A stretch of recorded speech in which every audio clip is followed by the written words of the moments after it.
From tinkering in the kitchen to CEO, and from managing big law to being in the back office running a hot sauce company on today's Pollinator Podcast.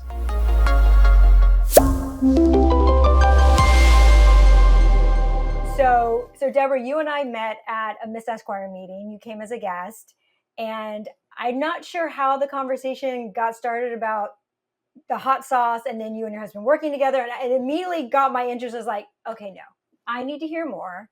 I want to talk to y'all.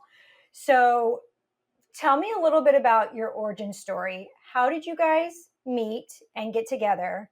Well, it's kind of wild. We were running in the same circles for over 10 years and never met each other. I mean, literally in different cities even. I lived off 142nd Avenue in Miami right before Hurricane Andrew came through because I was going to school down there.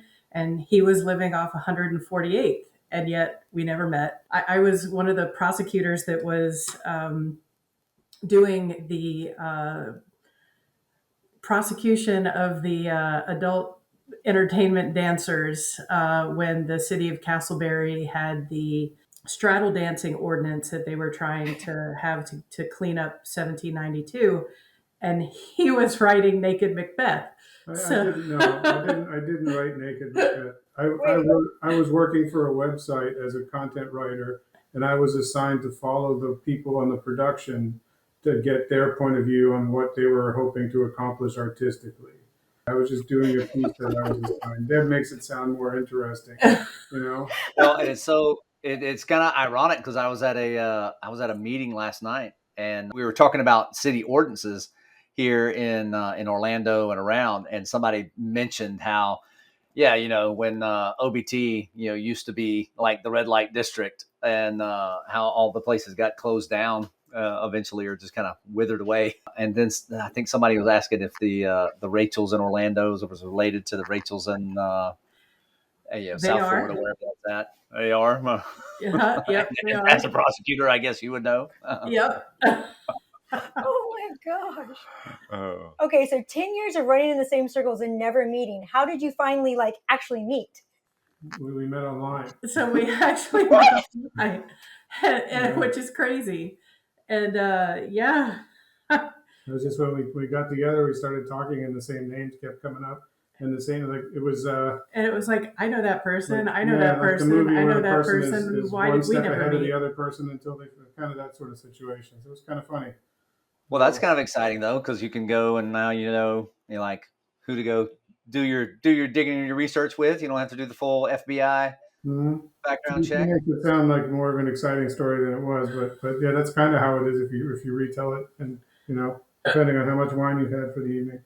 So then, so you guys had different, and I remember, Deborah, you had mentioned that Eyal, your job was pretty intense, or had you going a lot of places. What were you doing before you guys started your own business? And we'll get into that as well. No, I was a journalist for 10 years. I did a lot of small beats and things like that. I traveled kind of all over the place to do that. A lot in Florida, but a little bit out of state too, in Texas and Pennsylvania and stuff like that. And then the industry kind of changed, so I started to go into freelance marketing and copywriting and things like that. And that's kind of what I was doing. I got hired for marketing for an in-house position at a healthcare company locally, and they were transferring their offices to Texas. And at that point, I think we were either married or were almost married, and we weren't going to go anywhere. And she had the better job of the two, so I'm like, I guess we got to make a decision. And then from there, the hot sauce was always like a hobby.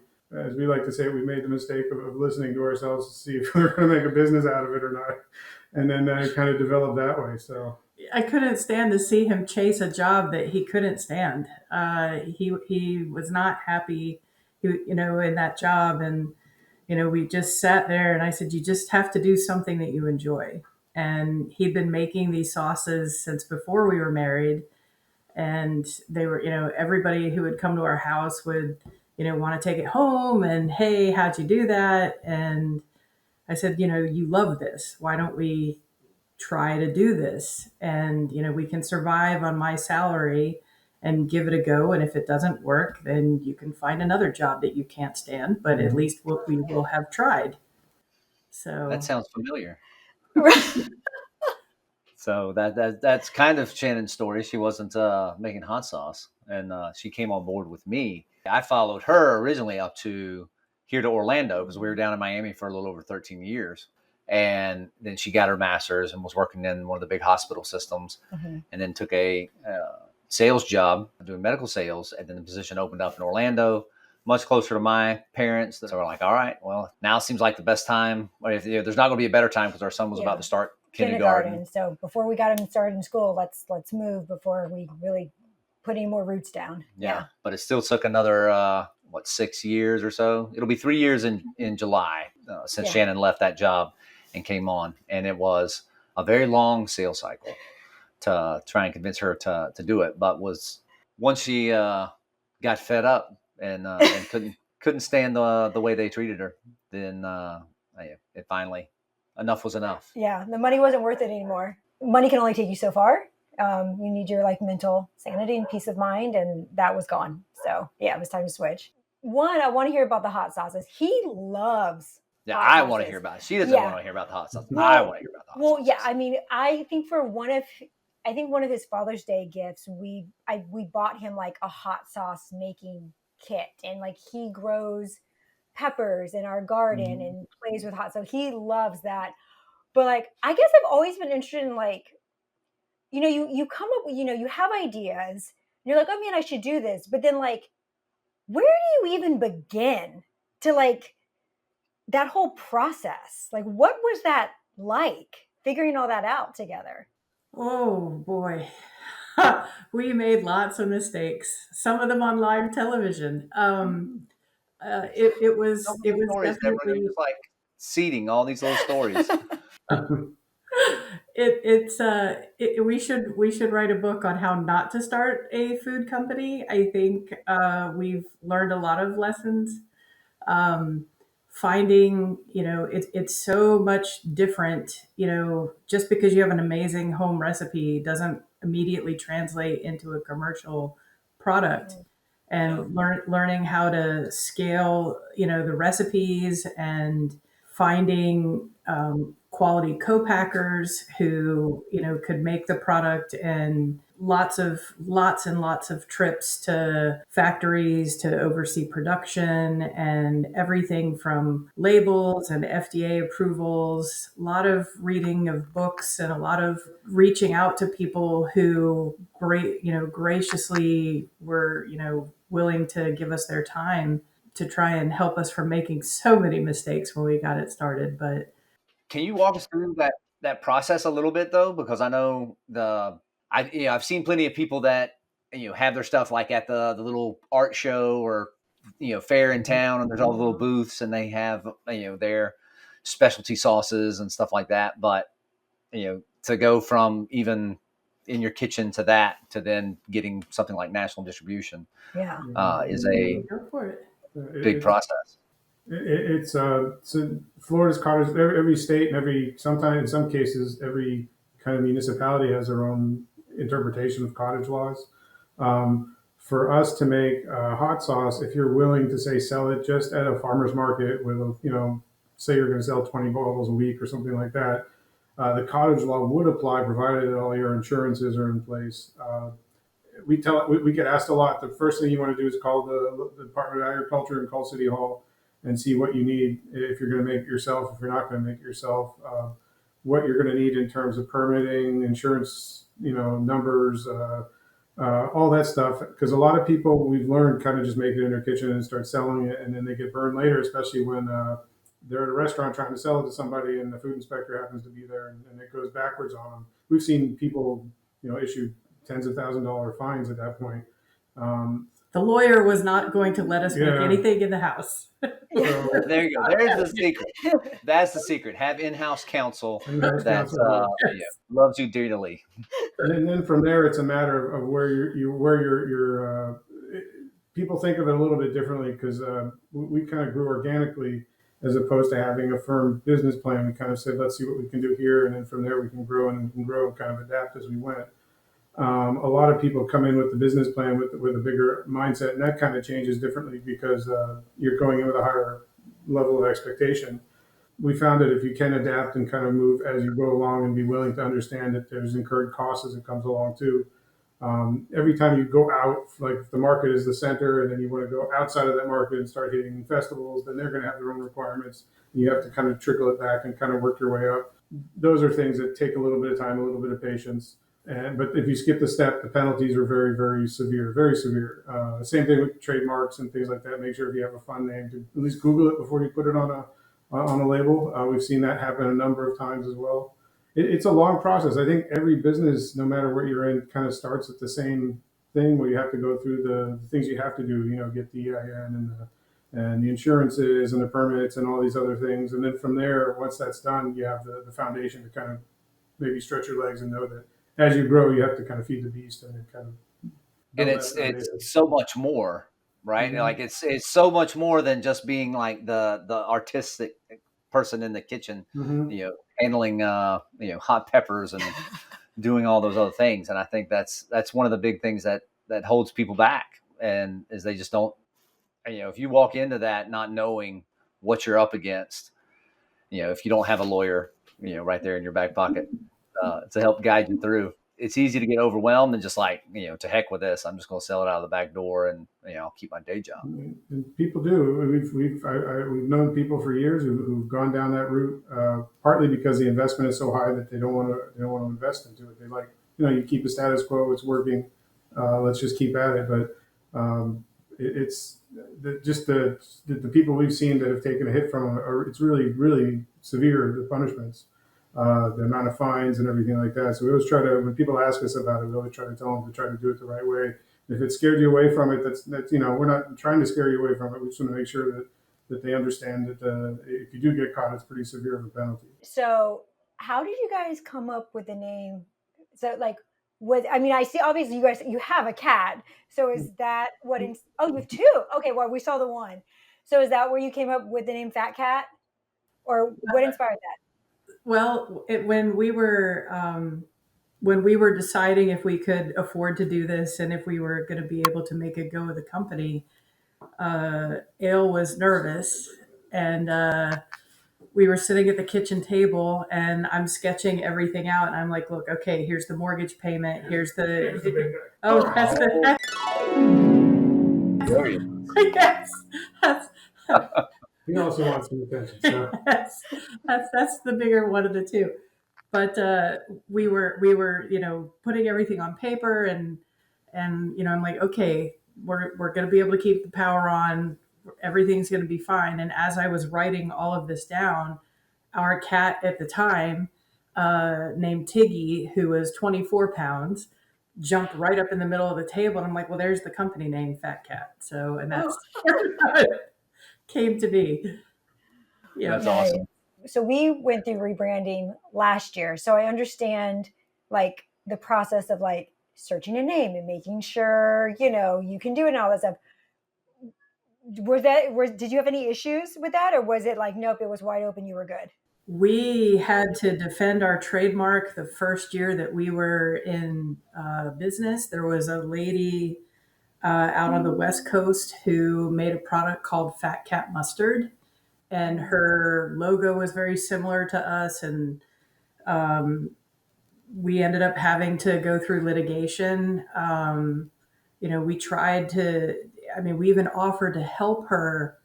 Look, we'll help you come up with another name. We'll help you, my hubby's great with logos and art. We'll help you design something else. We weren't trying to hurt her. We were just trying to protect our mark.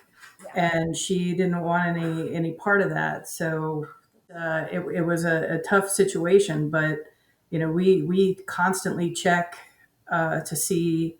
As a matter of fact, I have to file our stuff to renew our bacon flavored sriracha trademark. It's a constant thing to protect the mark.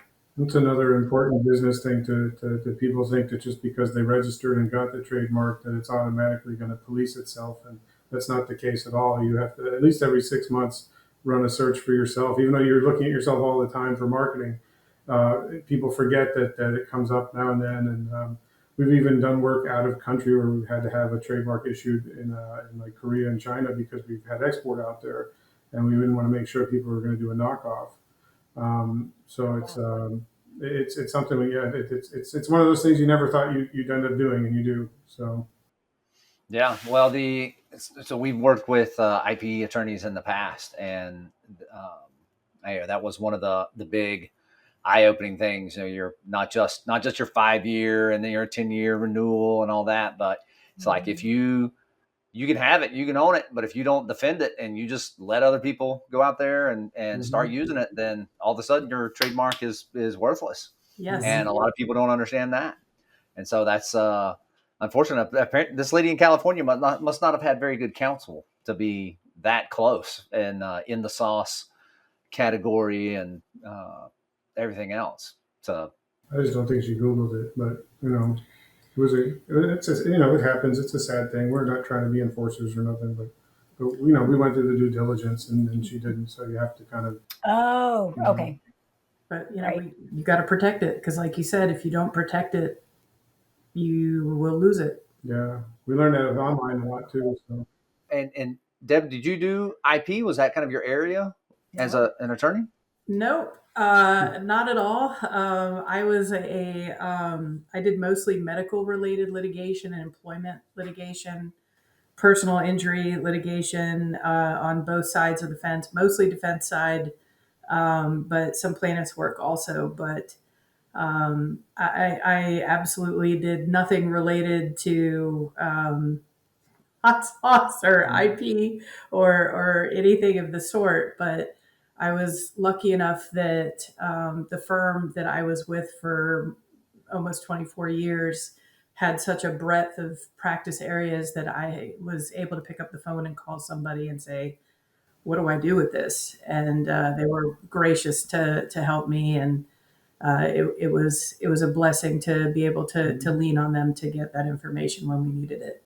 Well, now it all makes much more sense too. That being the plaintiff's lawyer, you're going to make sure all the insurances, everything was in place. Like there's not going to be any chinks in the armor around here because you knew how people could come at you if there was the slightest problem inside one of Yes, those bottles. all kinds of insurance, stacked and stacked and stacked insurance to make sure that if heaven forbid anybody had an allergic reaction or something happened and somebody manufactured something and something got into a bottle that the factory didn't catch, that all of those things wanted to make sure that not only would we be protected, but, if God forbid someone was injured, that we'd be able to make sure that they were cared for too. So I want to hear more about kind of you guys, okay, make this decision to like try this whole new, like, let's turn this hobby into a full-time, profession. You guys are doing this together. Obviously you have that legal background. So obviously you're going to kind of handle that part.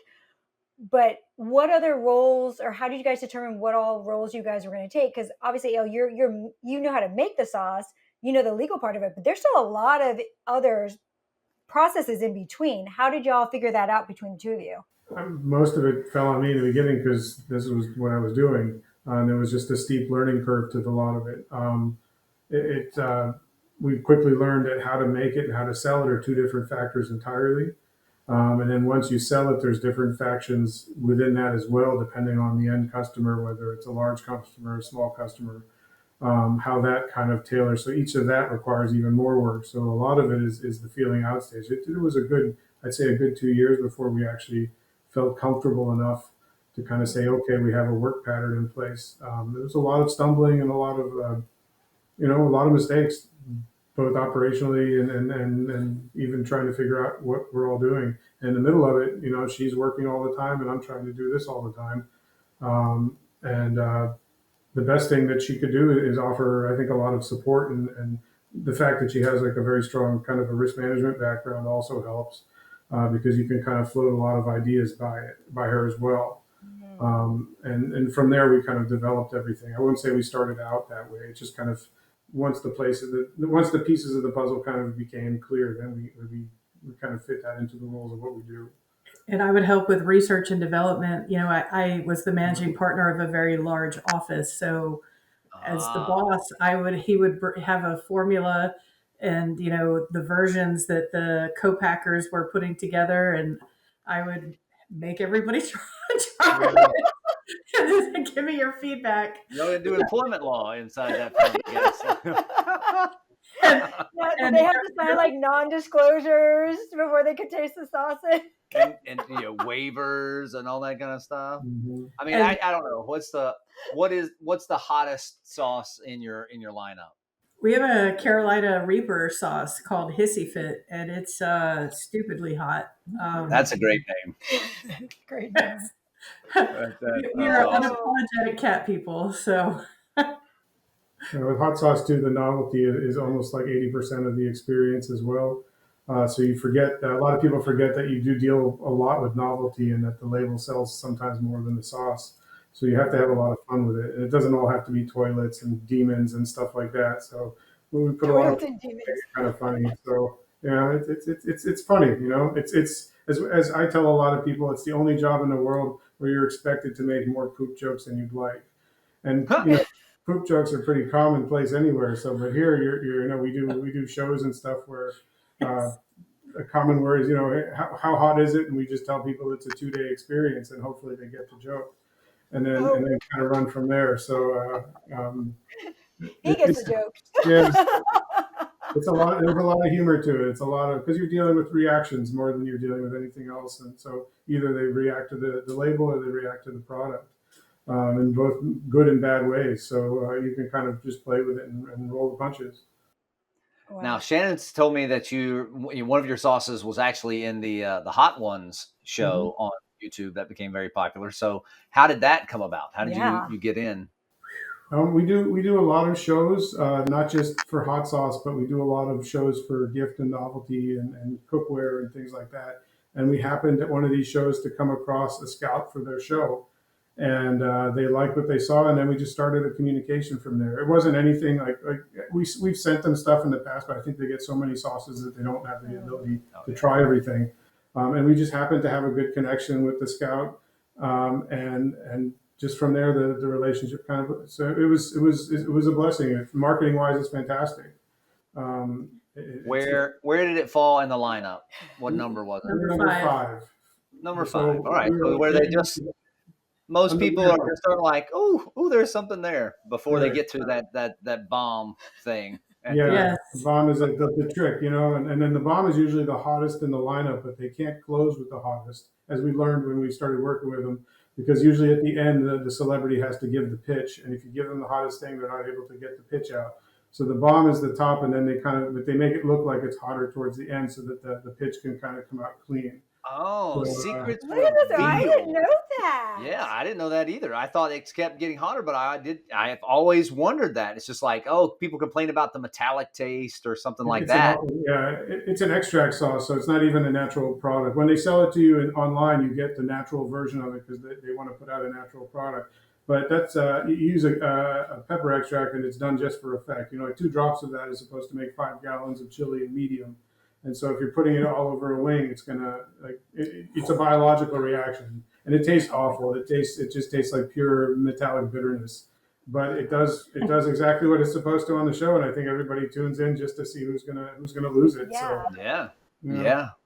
Do you who was, because I want to go back and watch it now. Do you know who the celebrity was that they were interviewing with your hot sauce was on? We won 15 episodes, so we had a good. It was the whole season, right? Oh, yeah, yes. We were on for a season. So we were lucky enough to get a summer movie season. So we had a lot of we had Will Smith. We're honored to say that our sauce made Will Smith cry, which is something that we want to put on a shirt. We had Chris Hemsworth, Hugh Jackman, Ryan Reynolds, David Beckham. It was a really, for star power, we really did pretty well. Hot Ones, it's a lot bigger than just a YouTube show.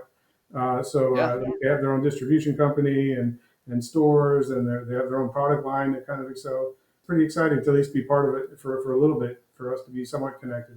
It's like the dream of hot sauce right now. Well, how many views did the Hugh Jackman, Ryan Reynolds? 45 million. So. Because they were promoting their new movie at the time. Mm-hmm. But Yeah. that's what it became, right? And that was and I think both of them had done it independently before that. And they did it together on that one. Yeah. Yeah. And that's a wild one to just look at branding and trademarking and all these other things, because the production of the show, other than maybe the quality of the cameras and some lighting or something, it hasn't really changed since the first season. Yeah, it was just black backdrops and everything else. But then you see everything that's built up around it and their own brands and being out everywhere. It's really impressive. But that whole thing was novel, right? Going back to novelty, just the fact that you would have someone with some sort of a celebrity get in there and do an interview while they're eating hot sauce on wings. What a crazy idea, but turned out people love to watch it, myself included. Yeah, we watch it too. We're just, it's pretty impressive. I mean, it's a great idea for a show. It's one of those, why didn't we think of it sooner? Well, so how did you get into hot sauce as a hobby in general? Like, just what was your attraction to it?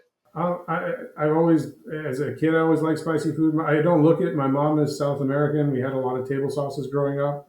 When I left the house, I always had to cook something on the side. If you're grilling something, you usually have something on the side to kind of put on. And that's where a lot of our sauces are kind of more tailored toward that kind of center table sauce that's either very spicy or not spicy, or something that accents what you're eating. Um, and so it just happened out of that. And then some of it is just based on us trying to, we went to St. Martin once and had a great table sauce there, and we wanted to remake it ourselves because we couldn't get it out of couldn't get it out of our heads. And then in other cases, it's just growing something in the garden. You want to make something and you're like, wow, this is fantastic. How do we make it on a bigger scale? So it's like a lot of stuff. A lot of people who do this start as hobbyists and then kind of have to explore. There's a lot of give and take when you commercialize, because not all of these little specialty ingredients are available on a large scale. But you find that there are places that you can kind of not necessarily compromise, but kind of approximate, and then from there see where you're going. And sometimes it turns into something better than you expected, and sometimes you're just like, okay, we're in a good spot. Let's just keep it where it is. Let's not fuss with it. And then sometimes it just stays small. We've had little additions that are just, that's all they have to be, because we can't do anything more with them without kind of exploring. It's just too much of a mess to source and everything. So, and that's what I tell people all the time too, when you're talking about all this novelty and the craziness on the label. Like, if people are just looking for heat to add, they can get a bottle of Tabasco, and I know that's kind of on the low end, but there's plenty of things up on the step. But for most people in America, that's like super spicy. And Sure. you see the jokes online. I think I saw one the other day, and it was somebody was asking, it's like, why do white people keep their hot sauce on in the refrigerator? And this guy, he gets up and like stitch the video, and he walks over to the refrigerator and he like pulls out the bottle of ketchup, and he's like, it says right here, like, refrigerate after opening. And I can appreciate the joke because that's pretty much her. I like flavor. I don't like burning. Like, I like curries and things like that, but I don't like the burning sensation in my mouth and down my throat. So it's like, give me all the flavor. I don't like the tingling and the pain, and that's just no. So, Deb, what is your main role now in the company? Well, I still help him with things from the legal side. I help him with marketing. I made right around the time that, right before the Hot Ones. I mean, the Hot Ones thing was in, it didn't just happen overnight. It was quite a long time from the start of the negotiation to be on the season until legalities, everything was going to actually start airing. And I made a major change in my own. I left my big firm and completely pivoted to do a mediation arbitration practice, so I would have a little bit more time and not be working 80 hours a week like I was before, because I just knew that if this takes off like I think it's going to, I'm going to need to be much more involved to help him. I go to trade shows with him now. I'm, constantly looking and trying to find places that we can send our marketing folks to see if we can, make deals with to get our products there, and still reading the contract, still making sure that, everything is, taken care of legally. But, I definitely, it's been a blessing to be able to be more involved with things now. That's awesome. And so you mentioned your marketing team. Like, how big is the team now? Yeah. Not that big. We're 5 people. 5 people. Yeah. Okay, that's still. I mean, we work with a lot of contract labor. The manufacturing is contracted. A good portion of the logistics is contracted. We do have, we work in food. You don't work with like sales teams. You work with rep agencies for territories. So those are contracted and things like that. So we're kind of like a center spoke. It's the only way to do it without having a massive team. And food is such a lot of food is like a wait and see. You can pitch, and then you have to wait for people to be ready to accept your product, and then you have to start the negotiation. And Deb really helps with that, because a lot of it is we got to this point, and now they want to hear the offer after you've been trying to make sure that the person you're here there is not going to a different department, or suddenly they decided it was something super trendy came along and they want to change everything. So, and then now you have to make the offer again and kind of sweeten the deal. So those are the things that it's a lot of let me run this by you kind of thing, and then let's see what it looks like in writing after we get it back. And it's a lot more than we think. So even with all the rep groups and the contractors and the contract labor, there's a lot of that also, more than we anticipated going into it. But that's a lot of the day to day.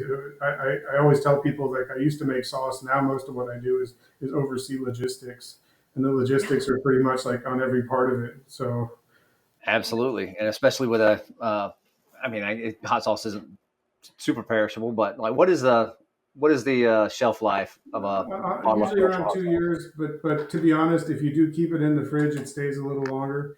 We're by law, so you're supposed to put it in the fridge. We tell people to take it out 30 minutes before you use it, because the flavor is better at room temperature. But once you put it in the fridge, make sure you put it back in the fridge. It's the condensation that builds inside the bottle that causes trouble. It has nothing to do with the mixture, but people don't realize that if you do humid, not humid, something's going to eventually form in there. And so when you're done, just put it back in the fridge. And we have some tester stuff from our first batch from 15 years ago that's still doing fine in the bottle.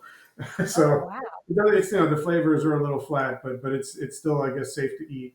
Not that we it's let's see how it's doing or something like that kind of. Or if we have relatives over for Thanksgiving that we want to leave really quick, then we kind of. No, I'm just kidding on that last part. But tell them it's like wine. It's wine. Like, this is the 2004. It just gets better with age. Most of them will come date stamped for 2 years on the minimum, and then go from there. So it's you turn it also into a food scientist. It's something I have no training in, but you just adapt. As Deb will tell you often, when we go to a gathering and we hang around with people, I start off as the most interesting person in the room, and then I'll start talking the technical aspects of the whole thing, and they're like, "Oh crap, what did I get myself into?" And then there's like no. Then I have to drag him off. I'm like, I'm very sorry. I find it fascinating, but the food nerd has erupted. Talk about capsaicin, concentrations, and Scoville units, and I would enjoy having that conversation. Acid and Brix levels, and we can talk about palatization rates and curings. I love it. I was gonna say, when I see you don't let him walk around with a spectrometer. You got to let him walk around with a spectrometer in his pocket, and you're like, that's how it works. You got to test it out, but everyone thinks you're just sitting there with a greasy apron and kind of stirring at it. You're like, it's not right. A little pinch more. It's not right. There's nothing like that. So, oh man, do you? So I appreciate you saying, like, you're managing logistics most of the time today, and I think that's a natural kind of progression into that. But are you still like very much involved in kind of research and development? I would say, like, new flavors and trying to come up with stuff. And I mean, are you still just starting that off in your kitchen, like at home when you're thinking about it? We have a whole refrigerator full of Sometimes, prototypes. yeah, we have a lot Oh, of yeah? different prototypes. Do you have like a separate dedicated refrigerator just Yeah, for we hot have a sauces? fridge of just stuff. I guess the stuff fridge is what we call it. Put it in the stuff That's what fridge. you call it.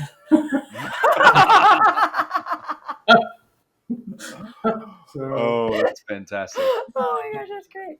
So now, how many? You said that you guys you go to trade shows and food shows and things like that. How many are there? How often are doing that? Sometimes 3 times a month. Depends on, but at least once a month we're somewhere out of state. If we're lucky, they're in state, but quite a few of them are like we're going back to New York in a few weeks, Atlanta, Dallas. A lot of them are kind of regional. Yeah. So you have to travel to wherever the buyers are going to be. even with the rep group, we'll go out and we'll spend time with the reps and then go and visit their customers so that they can see their name to the face and get an idea that it's not just like an empty company. And it's sales, so most of it is relationships. So even if you can just somehow make even a smaller connection a little more concrete, then it's something beneficial.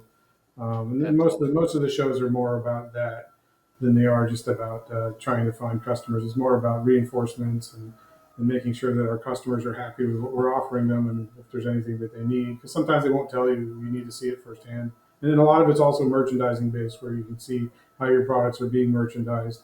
And then if you can make the suggestion on how, hey, if you just do this, suddenly everything's going to change. And you went in on the wrong way. It was, oh, we didn't think about it. And then you try it and see, and it's just little things like that. So it's a very hands-on kind of business, much more than just cooking and stuff like that. The sales part is its own entity on its own. It's at least 60 or 70% of the whole job is just the relationships and the sales and stuff. Well, a lot of people don't really understand kind of like that two-tiered system of you're selling to people to sell your product to these regional food distributors, but is that obviously that's the big channel? But is that it? Can somebody? Do y'all have any kind of direct to consumer or even direct to small distributor type stuff? We have all of them. We have multiple strains of sales that kind of work in tandem to one another. The reselling through a middleman is very common in food. The hard part is that they don't always tell you where your stuff is on sale. So there's times when, like we went on a cruise to Alaska years ago and we stopped at the Pike Market in Seattle to go, the day before, and we're like, holy crap, our stuff is here. How did it get here? I have no idea how it got there. But because you sell to middlemen who resell to other places, and then you do have direct to customer. We have a website. We do sell on Amazon. Amazon's fun because it goes back to the trademark thing that if we didn't sell our own stuff on Amazon, then Amazon would open up the ability for us not to control our own trademark on Amazon by somebody else selling there. So without us doing that, then we're not able to actually control our own product and pricing on Amazon. And then the retailers don't understand that, the customers don't. They just see a listing. So we found that the online is kind of more of a control of your because there's so many resellers and other things. If we didn't do it, we kind of lose track of our trademark, and then the value for that gets lost. And what we don't do a lot of is like farmers markets or anything like that. We do a few cash and carry shows, but mostly for a marketing effect because they're like the larger industry ones. We're like the Fiery Foods Festival in New Mexico. Yeah. So the ones that are going to bring 30,000 people for a weekend, and you can kind of work yourself out of that. The small day to day, it's a little tricky and it's not really cost effective for a small ticket item. And then, if you're going to be at like the city farmers market and you're paying $500 for a booth, you'll never sell enough bottles in the span of 2 days for it to be financially feasible to do it. Not that there's no value there. Some people do really, really well there. There's a trick to it. It's just I think we made the turn to go to more of a wholesale based. It became a little bit harder to achieve. But there's a lot of people we know that do very well with that. Most of the industry is like that, where they're selling in these market or festival environments with these great booths, and then you get to chat up with a lot of people and stuff like that. It's definitely the most common way of sales in this type of line. So what's the trick? The trick for to making it work at a farmer's market? realistically, one, you have to sell your product for a little bit more than what people are willing to pay for it. The farmers market, the best thing about it is it helps you hone your sales pitch because you have a direct answer to everything you're saying, and then you just kind of pay attention to what people are saying. And pretty much after a couple of markets, you'll see kind of how to bring them in, how to keep them there, and how to move on.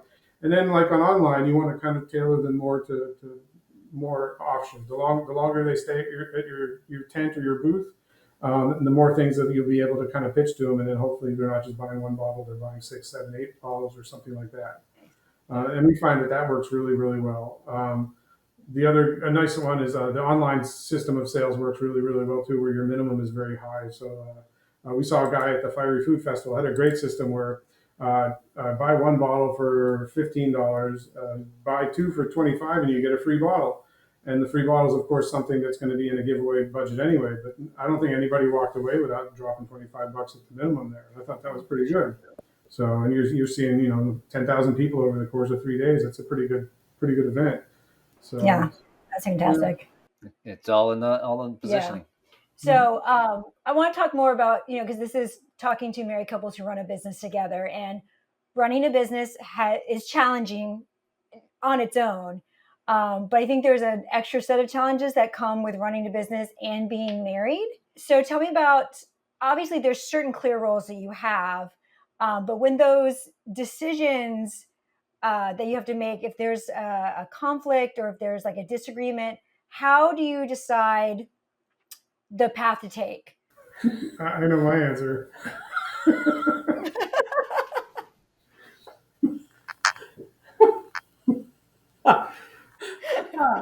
Well, she's smarter than I am when it comes to certain things, or she has more experience. So usually, whether I feel strongly about one decision or not, usually she'll be able to say, in so many words or many more words than that, why it should or should not happen, and then we talk it out. Yeah, we talk it out, and we, if there's something that there's an idea for, I will, give him lots of different scenarios, and we try to go through all of the potential things that could happen.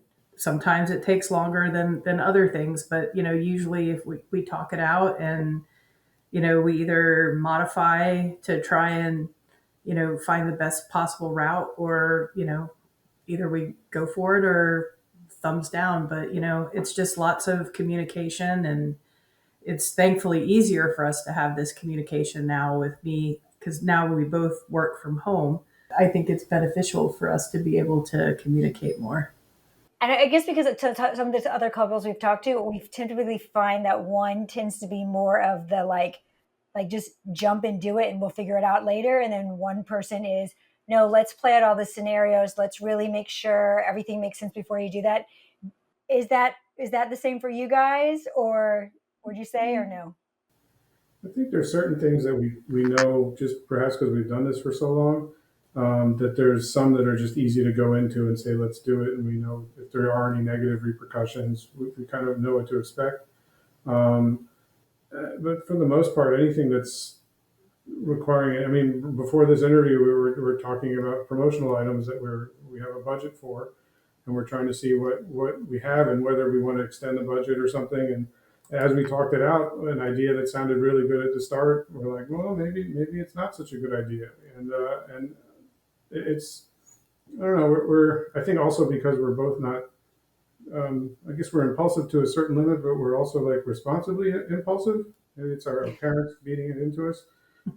So there's a lot of, yeah, that sounds really good. And then, but we're never, outside of a couple of things here and there, most of it's like a second day. Let's give it a second to see how we feel about it in the morning or a day later. We sleep on it. Let's put it on paper or something like that. We sleep on it. And sometimes we miss opportunities because of that too. But sometimes, it's business. Going around the corner. Yeah, it's business. It's one thing. It's as I do this with a cat in my hand, is everybody thinks the projection is like this, and realistically, it's just kind of like this all the time. And you forget there's highs and lows, and in the middle, and there's times where you're not going 200 miles an hour, And then there's times when you are, and when you do, you got to realize that hey, hold on a second, we're about to go and kind of go too far into what we can handle. Let's think about it for a second. And then I think that builds perspective, having the person that you can run stuff by very easily and just say, this is what I was thinking, and that's really, I think that the best advantage of this is that there is another strong mind to kind of help everything. Would you consider yourself, Deb, like part of the back office of the company now? Private counsel. Well, I kind of feel like I went from running a law firm to running a hot sauce company. He's the face. I'm just pushing him. Actually, the cat. That's kind of how I feel. There you go. Oh, here's the face of the business right here. Yeah. I'm curious, and then we kind of ask a lot of people this, but if you had another couple that were thinking about starting a business together, or joining into a business to do, what would be like one piece of advice that you would impart to them to make it successful? Make sure you spend enough time together that is not focused on your business. Make sure that you have couple time in addition to work time, so that everything isn't just 100% enveloped into the business, because then it becomes very stressful and that can have a negative effect on your relationship. What's your favorite way to do that for yourselves? Well, we like to cook and eat, so I mean it's kind of sometimes we work the sauces in, sometimes not, but I mean it's an easy getaway.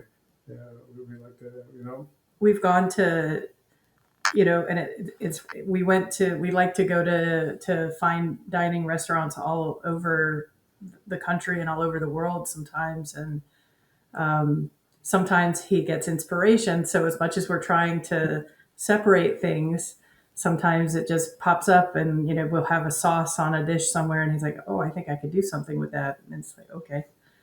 And Well, I mean, now you can turn that dinner into a research and development budget. So yeah, absolutely. we're trying to get crafty with it sometimes. Not all, no. That's the wrong way to admit publicly. No, I mean that's our best thing. Sometimes you just got to check out for a couple of days, or even for an evening, and that just kind of brings it, because it's easy to get wrapped up in something because you believe in it, and so you want. It's like your kid. You want it to do the best you can. You want to provide for it as best as you can. But you also have to realize that you're only human, and there's other things also just as important, if not more important. So absolutely. Yeah. Well, That's fantastic. great. Well, I really appreciate you both taking the time out Yes. to share your story and some of the sites. Where can people go to find out more about the hot sauce and place their orders? Fatcatfoods.com. Yeah. Thank you so much for having us. We appreciate it. Absolutely. Absolutely.